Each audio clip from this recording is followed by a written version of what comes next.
మంచికి రోజులు లేవని ఓ సంఘటన చూస్తే అర్థమవుతోంది.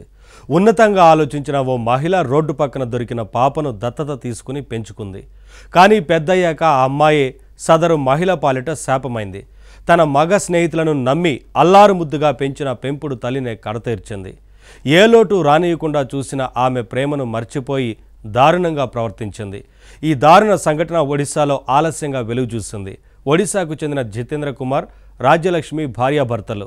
వీరికి దాదాపు 14 ఏళ్ల క్రితం రోడ్డు పక్కన ఓ పాప దొరికింది. పిల్లలు లేని వారు ఆ పాపను దత్తత తీసుకుని పెంచుకుంటూ ఉన్నారు. పాపను దత్తత తీసుకున్న సంవత్సరం తర్వాత జితేంద్ర చనిపోయాడు. ఇక అప్పటి నుంచి రాజ్యలక్ష్మి అన్నీ తానై పాపను పెంచుతూ ఉంది. పాప చదువుల కోసం కొన్నేళ్ల క్రితం భువనేశ్వర్ నుంచి పర్లకిమిడికి వచ్చి చేరింది. పెంపుడు తల్లి తన కోసం కష్టపడుతోందన్న ఇంగితం లేకుండా ఆ బాలిక ప్రవర్తించింది. బాలిక వయసు ప్రస్తుతం దాదాపు 13 సంవత్సరాలు. 8వ తరగతి చదువుతోంది. బాలిక ఎక్కువగా ఫోన్ వాడుతూ ఉంటుంది. ఈ నేపథ్యంలోనే ఆ అమ్మాయి రద్ సాహులతో సంబంధం పెట్టుకుంది.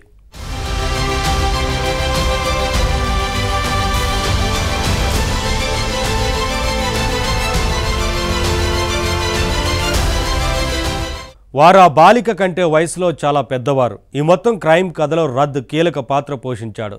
అతడే రాజ్యలక్ష్మి మర్డర్ జరగటానికి కారణమయ్యాడు. రాజ్యలక్ష్మి చనిపోతే తాము ఎలాంటి గొడవ లేకుండా రిలేషన్ కొనసాగించవచ్చని, ఆస్తులను కూడా అనుభవించవచ్చని చెప్పాడు.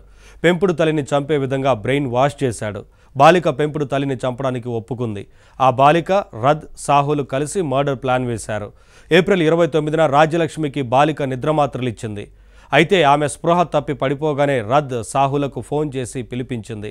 ముగ్గురు కలిసి దిండుతో రాజ్యలక్ష్మికి ఊపిరాడకుండా చేసి చంపేశారు. ఆ తర్వాత బాలిక ఇతర కుటుంబ సభ్యులను పిలిచింది. తల్లి ఎంత పిలిచినా లేవటం లేదని చెప్పింది. వారు వెంటనే ఆమెను ఆసుపత్రికి తీసుకెళ్లారు. అప్పటికే రాజ్యలక్ష్మి చనిపోయినట్లు డాక్టర్లు ధృవీకరించారు.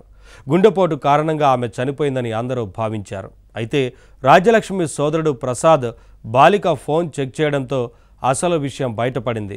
అతడు పోలీసులకు ఫిర్యాదు చేశాడు. కేసు నమోదు చేసుకున్న పోలీసులు ముగ్గురిని అదుపులోకి తీసుకొని విచారించారు. వారు చేసిన నేరం ఒప్పుకున్నారు. చేసిన దారుణానికి శిక్షగా ముగ్గురు జైలులో పడి మగ్గుతున్నారు.